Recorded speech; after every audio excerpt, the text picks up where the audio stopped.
எரேமியா 5:7 இவைகளை நான் உனக்கு மன்னிப்பது எப்படி அவர் கேட்கிறார். மன்னிக்கிறவர் கேட்கிறார், நான் எப்படி மன்னிப்பேன்? ஏன் என்று சொன்னா நான் சொன்ன மாதிரி கேட்க மாட்டேன்ற, நீ வானா வரமாட்டேன்ற, இதுல மனம் திரும்பினா திரும்ப மாட்டேன்ற, இதுல கீழ்ப்படினா கீழ்ப்படிய மாட்டேன்ற, என்னுடைய அருகிலே வா, என் பாதத்திலே அமர்ந்து கொள் என்று சொன்னால் அமர மாட்டேன்ற, என் வசனத்தை புரிந்து கொள் என்று சொன்னால் புரிய மாட்டேன்ற, உனக்கு அதற்கு உன்னை ஒப்பு கொடுக்க மாட்டேன்ற, இவைகளை நான் உனக்கு மன்னிப்பது எப்படி? உன் பிள்ளைகள் என்னை விட்டு தெய்வமல்லாதவைகள் பேரில் ஆணையிடுகிறார்கள். நான் திருப்தி ஆக்கின அவர்கள் விபச்சாரம் பண்ணி வேசி வீட்டிலே கூட்டம் கூடுகிறார்கள் என்று தன்னுடைய ஜனத்தை பார்த்து ஆண்டவர் பேசுறார். ஒரு ஆலோசனை வேளையில கூட சகோதரன் இவனமாய் சொன்னார், அறியாத தேவர்களிடத்துல நீங்கள் அறியாத தேவர்களுக்கு பின்பாக போறீங்க, நீங்கள் அறியாத தெய்வங்களை நம்புறீங்க அப்படின்னு ஒரு வார்த்தையை சொன்னார். ஒரு வசனத்தை வாசித்து, அறியாத தேவன் என்று சொன்னால் என்ன அர்த்தம் சிந்தித்து பாருங்க. அறியாத தேவன் அல்லது நீங்கள் அறியாத தேவன் அப்படின்னு சொன்னா அந்த தேவனை நீங்க அறியவே முடியாது. அதாவது உங்களுக்கு தெரியாத தேவன் என்ற அர்த்தம் நேரா பார்க்கும் பொழுது. ஆனா நீங்க அந்த தேவனை அறியவே முடியாது. யாரை அறிய முடியும்? ஒருவர் உண்மையாகவே இருந்தால்தான் அறிய முடியும். சிலரை குறித்து என்னிடத்துல சொல்றாங்க, நீங்க போய் பாருங்கன்றாங்க, போன் பண்ணி பேசுங்க அப்படின்றாங்க. நான் போன் பண்ணும்போது அது நேரா போகும்போது அப்படிப்பட்ட ஒருவரே இல்லை அப்படின்னு சொன்னா நான் அவர்களை ஏதாவது அறிய முடியுமா? அவங்களை தெரிந்து கொள்ள முடியுமா? அவங்கள்ட்ட பேச முடியுமா? சிந்தித்து பாருங்க. அறியாத தெய்வம் அப்படின்னு சொன்னா அப்படி ஒரு தெய்வமே இல்லை. தெய்வமே இல்லாத இதெல்லாம் உன்னுடைய வாழ்க்கையில கொண்டு வந்திருக்கிறியே அப்படின்னு ஆண்டவர் சொல்லுகிறதான காரியம். அப்ப அறியக்கூடியதான ஒரு தெய்வம் அப்படின்னா ஜீவன் உள்ளவர். அவரை நீங்கள் காண முடியும், அவரை நீங்கள் தெரிந்து கொள்ள முடியும், அவரை நீங்கள் புரிந்து கொள்ள முடியும். அப்ப அறியக்கூடிய ஒரு தெய்வமானால் யார் என்று சொன்னால் நம்ம எல்லாரையும் உண்டாக்கினதான அந்த தெய்வம் இந்த பூமியின் மேல அவர் மனிதனாக வெளிப்பட்டு நம்ம ரட்சிப்பதற்காக வந்து நானே அவர் என்று சொன்னார். நானே சத்தியம் என்றார், நானே ஜீவன் என்றார், நானே வழி என்று சொன்னார். அவர்தான் உண்மையான தெய்வம் என்பது நமக்கு புரிய வேண்டும். ஆனபடினாலே யாருனே தெரியாத ஒன்றை அறிந்து கொள்ள போகிறேன் என்று ஓடாதீர்கள். அப்படி ஒன்று கிடையாது. ஜீவன் உள்ள தேவனை அறிந்து கொள்வதற்கு உங்களுடைய வாழ்க்கையை நீங்க ஒப்பு கொடுக்க வேண்டும். அப்ப ஆண்டவர் என்ன சொல்லுகிறார்? நான் எப்படி இவர்களை மன்னிக்கிறது? உன்னுடைய பிள்ளைகள் என்னை விட்டு, அர்த்தம் என்ன? எருசலேமே உன்னுடைய பிள்ளைகள், சபையே உனக்குள் வந்திருக்கிறதான ஜனம் என்னை விட்டு தெய்வம் அல்லாதவைகள் பேரில் ஆணையிடுகிறார்கள். தெய்வம் அல்லாதவைகள் பேரில் ஆணையிடுறாங்கன்னு அர்த்தம் அதை தெய்வம் என்று நினைத்து கொண்டிருக்கிறார்கள். அதற்கு ஒரு பெயரை வைத்திருக்கிறார்கள். அதன் பேரில ஆணையிடுகிறார்கள்னா அதன் பேரில நம்பிக்கை வைத்திருக்கிறார்கள். அதனுடைய நாமத்தை முன்னிட்டு செயல்படுகிறார்கள். அந்த தெய்வத்தினுடைய நாமத்திற்காக வாழ்கிறார்கள் என்று அர்த்தம். நான் திருப்தி ஆக்கினவர்கள் விபச்சாரம் பண்ணி வேசி வீட்டிலே கூட்டம் கூடுகிறார்கள் என்று சொல்லுகிறார். நான் போன வாரம் கூட உங்களுக்கு சொன்னேன், இஸ்ரவேல் ஜனங்க வேசி வீட்டுல லைன்ல நிக்கிறவங்களோ கூட்டம் கூடுகிறவங்களோ அல்ல. இது ஆவிக்குரிய பிரகாரமாக ஆண்டவர் ஒரு காரியத்தை சொல்லுகிறார். என்ன சொல்லுகிறார்? நான் அந்த ஜனங்களுடைய ஆத்மாவை திருப்தி செய்தேன். நான் ஒருவரே அவர்களுக்கு நாயகனாக காணப்பட்டேன். நான் ஒருவரே அவருடைய தெய்வமாய் காணப்பட்டேன். இன்றைக்கோ அவர்கள் வேசியின் வீட்டின் முன்பாக நிற்கிறார்கள் என்று சொன்னால் நான் மாத்திரம் அவர்களுக்கு போதுமானவராய் இல்லை. ஒரே தெய்வம் அவர்களுக்கு போதுமானவராய் இல்லாதபடினாலே அந்நிய தெய்வங்களை தன்னுடைய வாழ்க்கைகளை கொண்டு வந்தாங்க. நான் திருப்தியாக்கின அவர்கள் விபச்சாரம் பண்ணி வேசி வீட்டிலே கூட்டம் கூடுகிறார்கள். ஆமாம், கர்த்தர் என்கிறதான தேவனை அன்றி வேறு பல தெய்வங்களை நம்முடைய வாழ்க்கைக்குள் கொண்டு வந்தோம்னா, இருவர்னு சொன்னாலும் சரி, மூவர்னு சொன்னாலும் சரி, 30 முக்கோடின்னு சொன்னாலும் சரி, எல்லாம் ஒன்றுதான். இந்த கர்த்தர் என்கிற தெய்வம் என்றாதபடி, அவர் உங்களுடைய ஆத்மாவை எதிர்த்து செய்யாதபடி, அவர் உங்களுடைய ஆத்மாவின் நாயகர் என்று சொல்லி நீங்க ஏற்றுக்கொள்ளாதபடி காணப்படுவீர்கள் என்று சொன்னால் ஆண்டவருடைய வார்த்தை எப்படிதான்? நான் அல்லவா உன்னை திருப்தி ஆக்கினேன், நான் அல்லவா உன்னை சிருஷ்டித்தேன், நான் அல்லவா உன்னை ரட்சித்தேன், நான் அல்லவா உன்னுடைய தெய்வம், நான் அல்லவா உன்னுடைய ஆத்மாவை திருப்தி செய்தேன். அப்ப இந்த இயேசு கிறிஸ்து என்கிறதான இந்த தெய்வம் உங்களுடைய ஆத்மாவை சாட்டிஸ்ஃபை பண்ண முடியலனா, உங்களை திருப்தி ஆக்க முடியல அப்படின்னு சொன்னா எத்தனை தெய்வங்களுக்கு பின்பாக போனாலும் உங்களுடைய ஆத்மா திருப்தி அடையவே முடியாத ஆண்டவர் சொல்றாரு, விபச்சாரம் பண்ணி வேசி வீட்டுல கூட்டம் கூடுகிற ஒரு கூட்டமாக அந்நிய தெய்வங்களுக்கு பின்பாக அல்லது என்னை அந்நிய தெய்வங்களுக்கு சமமாக்கிறவர்கள் காணப்படுகிறார்கள் என்று சொல்லுகிறார். துரோகத்தை சகிக்கிற தெய்வம் அல்ல இவர். உனக்கு கிடைத்திருக்கிற இந்த நாளிலாவது மனம் திரும்ப. ஒரு குறிப்பிட்ட பாவத்தை குறித்து ஆண்டவர் பேசுகிறார். தன்னுடைய ஜனத்துல கர்த்தரை தெய்வமாய் ஏற்றுக்கொண்ட கூட்டம், யெகோவா என்கிறவரை தங்களுடைய ஏலோகிம் என்று சொல்லி ஏற்றுக்கொண்ட ஒரு கூட்டத்திற்கு ஆண்டவர் பேசுகிறதான வார்த்தை, என்னை அல்லாதவர்களை அல்லது என்னை விட்டு அந்நிய தெய்வங்களை அவர்கள் நம்புகிறார்கள், தன்னுடைய வாழ்க்கைக்குள்ள கொண்டு வந்திருக்கிறார்கள், தன்னுடைய வீட்டிற்குள் அனுமதித்திருக்கிறார்கள் என்று ஆண்டவர் சொல்லுகிறார்.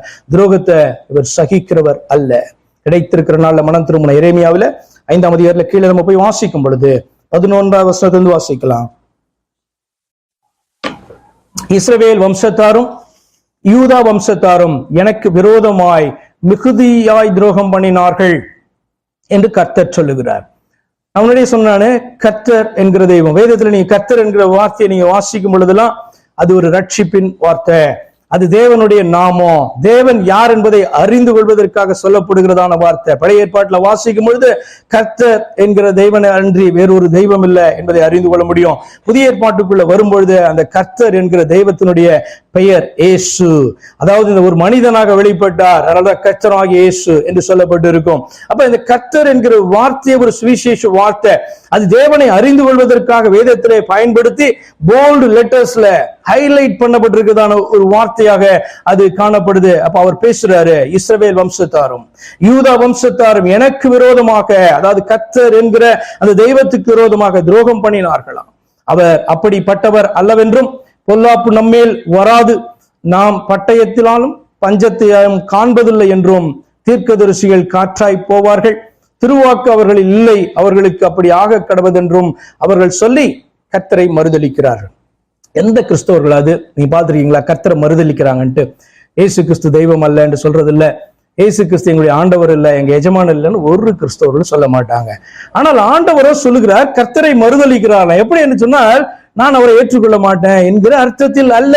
என்னவாக செய்கிறார்கள்? கர்த்தர் எங்கள் மத்தியிலே உலாவல, கர்த்தர் எங்களை பார்க்கல, கர்த்தர் எங்களுடைய இருதயத்தை நோக்கி பார்க்கல, நான் கீழ்ப்படினாலும் கர்த்தர் அட்ஜஸ்ட் பண்ணிட்டு போயிடுறாரு, இன்னைக்கு மன்னிக்கலன்னா நாளைக்கு மன்னிப்பாரு, இப்படியாக எண்ணும் பொழுது வேதம் சொல்லுகிறது கர்த்தரை மறுதலிக்கிறார்கள் என்று சொல்லி. உங்களுக்கு தெரியணும், இந்த இடத்துல நம்ம கூடி இருக்கிறோம்னா கர்த்தர் இங்க உலாவி கொண்டு இருக்கிறார். உங்களுக்கு தெரியணும், கர்த்தர் உங்களோட கூட பேசி கொண்டு இருக்கிறார், கர்த்தர் உங்களுடைய இருதயத்தை ஆராய்ந்து கொண்டிருக்கிறார் என்று உங்களுக்கு தெரியணும். இல்ல அப்படின்னு சொன்னா நீங்கள் ஆண்டவரை மறுதலிக்கல என்பதை இந்த வார்த்தை சொல்லுங்க. நல்லா கவனித்து பாருங்க, என்ன சொல்றாரு? அவர் அப்படிப்பட்டவர் இல்லவென்றும், அதாவது எங்களை பார்க்கிறவர் இல்ல, நாங்க என்ன பாவம் பண்ணாலும் பரவாயில்ல, எங்களை ஆண்டவர் பார்க்கிறாருன்ற உணர்வு இருந்தா பாவம் பண்ணுவோமா? சிந்தித்து பாருங்க. பயபக்தி இருந்தா நம்ம பண்ணுவோமா? அப்படிப்பட்டவர் அல்லவென்றும் பொல்லாப்பு நம்மேல் வராது என்றும். நம்ம எப்படிதான் இருந்தாலும், எவ்வளவுதான் முரட்டாட்டம் பண்ணாலும் பொல்லாப்பு நம்மேல் வராது. நாம் பட்டயத்தினாலும் பஞ்சத்தியாகிலும் காண்பதில்லை, ஆண்டவர் என்னை சிட்சிக்க மாட்டார், ஆண்டவர் என்ன தண்டிக்க மாட்டார் அப்படின்னு சொல்லுகிறதான நினைப்பு என்று ஆண்டவர் சொல்றார். அப்படி வாய் தரன்னு சொல்லுவோமா? சொல்ல மாட்டோம். ஆனா நம்முடைய நடக்கையில அப்படி காணப்படுவோம் என்று சொன்னால் நம்ம ஆண்டவரை மறுதலிக்கிறோம். தீர்க்கதரிசிகள் சபையிலே காணப்படுறாங்க, கர்த்தருடைய வார்த்தை சபையிலே காணப்படுது. ஆனா என்ன எண்ணம்? தீர்க்கதரிசிகள் காற்றாய் போவார்கள், திருவாக்கு அவர்களில் இல்லை, அவர்கள் பேசுறது திருவாக்கு அல்ல, அது கர்த்தருடைய வார்த்தை அல்ல என்ற எண்ணம் உனக்குள் காணப்படுமானால் நீ கர்த்தரை மறுதலித்துக் கொண்டிருக்கிறாய் என்றல்லவா இந்த வார்த்தை சொல்லுகிறது. அவர்களுக்கு அப்படி ஆகக்கூடாது, அவங்க சொல்றது அவங்களுக்கே ஆகட்டும் என்கிற நினைப்பு. அப்படி சொல்லி அவர்கள் கர்த்தரை மறுதலிக்கிறார்கள்.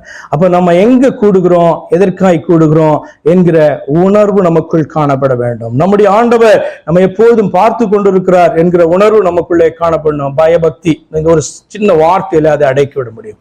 பயபக்தி காணப்படணும். இப்ப இது சபை, இந்த பாத்தீங்கன்னா ஒரு இடத்துல கூடி இருக்கும், நாளைக்கு வேற யாராவது இங்க கூடுவாங்க, நேற்று இடத்துல வேற யாராவது கூடியிருப்பாங்க. ஆனால் இன்றைக்கு நம்ம கூடுகிறோம் என்று சொன்னால் இது சபை கூடுதல். இந்த இடம் பரிசுத்த ஸ்தலமாக நீங்கள் எண்ண வேண்டும்.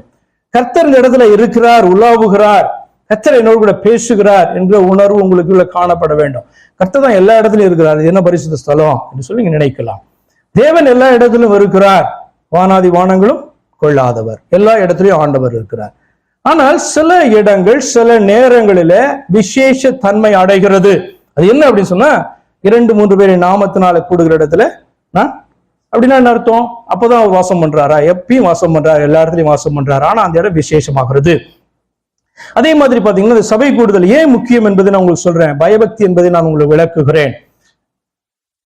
ஆண்டவர் மோசேயின் இடத்துல பேசும் பொழுது இந்த இடம் பரிசுத்த பூமி என்று சொல்லுகிறார். உன்னுடைய பாதத்தில் உள்ள பாதரட்சைகள், உன்னுடைய பாதரட்சைகளை கயற்றி போடு, நீ நிற்கிற இடம் பரிசுத்த பூமி. ஏன் அப்படி சொல்லுகிறார்? எல்லா இடத்துலயும் தான் ஆண்டவர் இருக்கிறாரு, அவர் ஒரு இடத்துல இருந்து நம்மளால விலக்கி விட முடியுமா? எல்லா இடத்துலயும் இருக்கிறாரு, அப்ப செப்பல் போடாம நடக்கூடாதா அப்படி அவன் கேட்கலாம். அப்ப ஆண்டவர் அவனிடத்துல பேசும்பொழுது அவனை சந்திக்கிறதான அந்த இடத்தை ஆண்டவர் என்ன சொல்றாரு? இது பரிசுத்த ஸ்தலம், நான் உன்னோடு கூட பேசுகிற, உன்னை சந்திக்கிற இந்த இடம் பரிசுத்த ஸ்தலம் அப்படின்னு சொல்றாரு. அதே மாதிரி யோசுவாவிடத்துல ஆண்டவர் பேசும்போது உன் பாதத்தில் உன்னுடைய பாதரட்சைகளை கயற்றி போடு, இது பரிசுத்த ஸ்தலம், இது பரிசுத்த பூமி, இது பரிசுத்தமான இடம். எங்க காணப்படுது? எடுத்து வாசித்துக்கோங்க. யோசுவா 5 இருக்கு. யாத்ராகமம் 3ஆம் அதிகாரத்துல இருக்க ஆண்டவர் மோசே ஏன் ஒரு குறிப்பிட்ட இடத்தை ஆண்டவர் ஏன் அப்படி சொல்றாரு அப்படின்னு சொன்னா, நாம் தேவனை சந்திக்கிற இடம் அல்லது தேவன் நம்மை சந்திக்கிற இடம் அது விசேஷமாகிறது. கர்த்தருடைய பிரசன்னம் அந்த இடத்துல மிகுதியாய் காணப்படுது. இல்ல நான் வெளியில இருக்க மாதிரி தான் இங்கே இருப்பேன், வெளியில இருக்க மாதிரி தான் இங்கே நடந்து கொள்வேன் அப்படி என்று சொல்லி விதண்டாவாதமாய் பேசிக் கொண்டிருந்தேன்னு சொன்னால் உங்களுக்கு பயபக்தி இல்ல, ஸ்தலத்துக்குள்ள எப்படி இருக்கணும்னு தெரியாது. ஏன் அந்த இடத்துல எல்லாத்தையும் தூக்கி வச்சிருக்கோம்? இங்க முன்னாடி இருந்து பின்னாடி போகிறதான காரியம், சின்ன பிள்ளைங்க இங்க இருந்து இப்படி போறதான காரியம், இது பார்க்கிறதுக்கு நல்லாவே இல்லை. இது பயபக்தி காணப்படுதா? இது சபையா? இது இப்படியா தேவ ஜனங்களுடைய கூட்டம் காணப்படணும்? அப்படிதான் சில சின்ன மாற்றங்களை ஏற்படுத்துவோம். ஜனங்க இங்கேயும் எங்கேயும் பாத்தீங்க அப்படின்னு சொன்னா போயிட்டு இருக்க கூடாது, உள்ள வந்தா அமர்ந்து இருக்கணும், அவசியமானால் மட்டும்தான் வெளியில போகணும். அப்படி இல்லை என்று சொன்னால் இந்த இடத்தை என்ன பண்ண மாட்டேன்றோம்? தேவன் உலாவுகிற இடமாய் பார்க்குவதில்லை, தேவன் என்னை கண்ணோக்குகிறதாய் பார்ப்பதில்லை, எல்லாம் ஒண்ணுதானே அப்படி என்று சொல்லி நினைத்து கொண்டு இருக்கிறதான அறியாமையில இருக்கிறதான ஜனங்களாய் காணப்படுகிறோம் அல்லவா? துரோகத்தை சகிக்கிற தெய்வம் அல்ல என்று சொன்னேன். அப்ப கர்த்தரை எவ்வளமாக இந்த நாளிலே தேவ பிள்ளைகள் மறுதலிக்க முடியும் என்று சொன்னால், கீழ்ப்படியாம இருக்கும் பொழுது, ஆண்டவரை புரிந்து கொள்ளாத பொழுது, ஆண்டவர் பேசுகிறதான வார்த்தையை அசட்ட செய்யும் போது அவரை மறுதலிக்கிறதாக கர்த்தர் பேசுகிறார். யாத்ராகமம் புஸ்தகம் 34ஆம் அதிகாரம் 14வது வசனம். யாத்ராகமம் 34:14. கர்த்தருடைய நாமம் எரிச்சல் உள்ளவர் என்பது. எரிச்சல் உள்ளதான தேவனா அவர் எரிச்சல் உள்ள தேவனே, ஆகையால் அந்நிய தேவனை நீ பணிந்து கொள்ள வேண்டாம். இப்ப நான் ஏற்கனவே சொன்னேன், துரோகத்தை சகிக்கிற தெய்வம் அல்ல. ஏதாவது ஒன்றை கொடுத்து அவரை சரிகட்ட முடியாது, ஏதாவது பலியை செலுத்தி அவரிடத்துல நற்பெயரை பெற்றுவிட முடியாது, உபவாசத்தை போட்டு ஆண்டவரை சமாளித்து விட முடியாது. அவருடைய நாமம் எரிச்சல் உள்ளவர். நீங்கள் அவருக்கு கொடுக்க வேண்டிய இடத்தை நீங்க கொடுக்கலனா அல்லது மற்ற தெய்வங்களை அவருடைய ஸ்தானத்துல கொண்டு வந்து வச்சீங்கன்னா அவர் அதை சகித்துக் கொள்ளவே மாட்டார். ஆனபடினால் அவர் பேசுகிற வார்த்தை, கர்த்தருடைய நாமம் எரிச்சல் உள்ளவர், அவர் எரிச்சல் உள்ள தேவனே, ஆகையால் அந்நிய தேவனை நீ பணிந்து கொள்ள வேண்டாம். உன்னை எந்த தெய்வம் உண்டாக்கினாரோ அந்த தெய்வத்தை தான் நீ பணிந்து கொள்ள வேண்டும். உன்னை உண்டாக்கின அந்த தெய்வம் தான் உன்னை ரட்சிக்க முடியும். அதற்காக அவர் செய்த காரியத்தை நீ நம்ப வேண்டும். இந்த பூமியின் மேலே அவர் என்ன காரியத்தை நீ ரட்சிப்பதற்காக செய்தார் அதை நீங்கள் நம்ப வேண்டும். அப்படி இல்லை என்று சொன்னால் அவர் அதை பொறுத்துக் கொள்கிறவர் அல்ல. ஆனா அப்படின்னா அவர் சொல்றாரு, எனக்கு எரிச்சல். ஒரு மனுஷன் பேசுறது போல பேசுறாரு, நான் எரிச்சல் உள்ளவர் என்று சொல்லுகிறார்.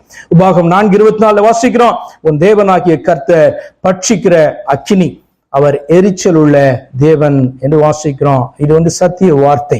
தேவன் தன்னை குறித்து சொன்னதான சாட்சி என்ன?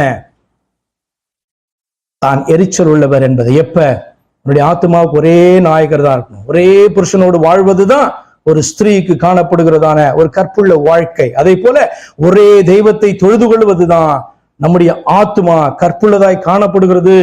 ஒரு கண்ணியை போல காணப்படுது, ஒருத்தருக்கு ஒப்பு கொடுத்து தன்னுடைய வாழ்க்கையை நடத்துகிறது என்று சொல்லி அர்த்தம். ஆனபடியினால்தான் ஆண்டவர் விபச்சாரத்தை குறித்து பேசுறாரு, வேசித்தனத்தை குறித்து பேசுறாரு, எனக்கு இந்த காரியத்துல எரிச்சல் வரும் என்பதை குறித்து பேசுறாரு. ஆனபடினாலே மற்ற காரியங்கள்லாம் தள்ளிவிட்டு முதலாவது இந்த தேவன் ஒருவர் மேல விசுவாசத்தை வைங்க. அவர் ஒருவர் என்று நம்புங்க.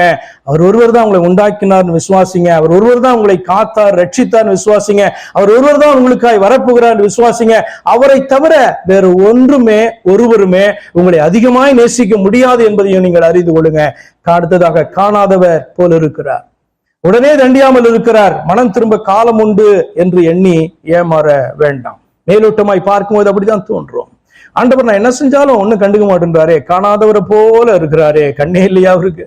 உடனே தண்டிக்க மாட்டேன்றாரே. உடனே தண்டிச்சா நல்லது, ஆனால் ஆண்டவர் பல நேரங்களிலே உடனே தண்டிப்பதில்லை, உடனே சிட்சிப்பதும் இல்லை. ஆனபடினாலே மனம் திரும்ப எனக்கு காலம் உண்டு, ஒரு காலம் உண்டு, எனக்கு அந்த நாள்ல மனம் திரும்புவேன், எனக்கு இன்னும் வயது உண்டு, பின்பாக ஆண்டவரை ஏற்றுக்கொள்வேன் என்று சொல்லுகிறதான எண்ணம் உங்களுக்கு வருகிறது என்று சொன்னால் நீங்கள் உங்களை ஏமாற்றிக் கொண்டு இருக்கிறீர்கள். ஏமாந்து போக வேண்டாம். அப்போஸ்தலர் 17ஆம் அதிகாரம் 30வது வசனம். அப்போஸ்தலர் 17:30. அறியாமையுள்ள காலங்களை தேவன் காணாதவர் போல் இருந்தாராம். ஆண்டவர் காணாதவரை போல் இருந்த காலம் ஒன்று உண்டு.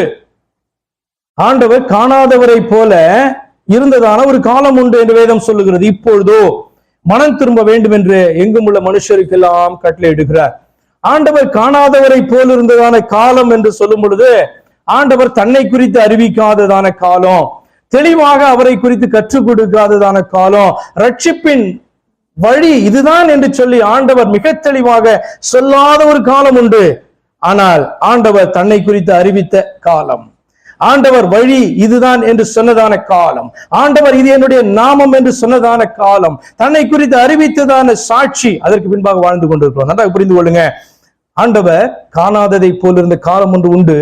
ஆனால் இன்னைக்கு ஏன் எல்லா மனுஷரும் மனம் திரும்ப வேண்டும் என்று அவர் கட்டளையிடுகிறார் சொன்னால், தன்னை குறித்து அறிவித்து இருக்கிறார், தான் யார் என்பதை வெளிப்படுத்தி இருக்கிறார், ரட்சிப்புக்கு இது ஒன்றுதான் வழி என்று ஆண்டவர் சொல்லிக் கொடுத்திருக்கிறார், சத்தியம் இதுதான் என்று அவர் விளக்கி இருக்கிறார். ஆனபடினால அவர் எதிர்பார்க்கிறார். என்ன சொல்றாரு?